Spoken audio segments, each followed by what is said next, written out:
இந்த லிங்கங்கள் வந்து 3 விதம். இயற்கையாக வந்து தண்ணியில் வந்து கிடைக்கிற லிங்கங்கள், மனிதன் வந்து செய்கிற லிங்கம், அண்டு ஸ்வயம்பு லிங்கம்னு சொல்லி வரும். தானா வந்து உத்பவமாக வருது. அதுக்கு வந்து பவர் ரொம்ப ஜாஸ்தி. நம்ம இளையராஜா சுவாமிகள் வந்து அந்த ஸ்வயம்பு இசையின் ஸ்வயம்பு லிங்கம் தான் நம்ம இளையராஜா அவர்கள். அந்த ஸ்வயம்பு லிங்கங்கள் ரொம்ப கம்மியாக ரொம்ப ரொம்ப கம்மியாக இருக்கும். இன்னும் அபூர்வமானதெல்லாம் ரொம்ப கம்மியாக தான் இருக்கும். அதோடைய வைப்ரேஷன் அப்படியே ஜனங்களை இழுக்கும். அந்த மாதிரி ஐ திங்க் 73 நினைக்கிறேன் இந்த ஸ்வயம்பு லிங்கம் அன்னைக்களி மூலமா உலகத்துக்கு தெரிஞ்சது. ஆனா லைட் வேன் ஒரு கேள்வி கேட்கணும் சார்.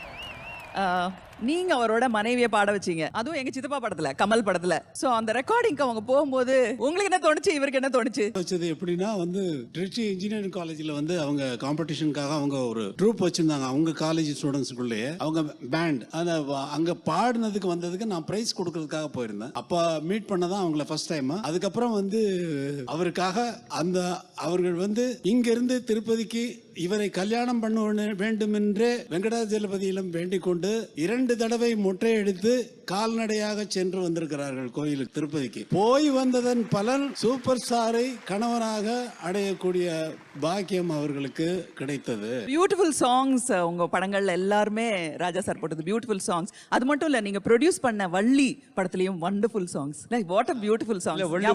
வள்ளி வந்து கார்த்திக் பண்ணாங்க, சாமி பண்ணல மியூசிக். சாமி வந்து கார்த்திக் நீங்க பண்ணுங்க சொன்னா கார்த்திக் பண்ணா பரவாயில்லையா சொன்னாங்க. நீங்க என்ன சொல்றீங்களோ ஓகே சொன்னேன். அப்ப கார்த்திக் பண்ணாங்க.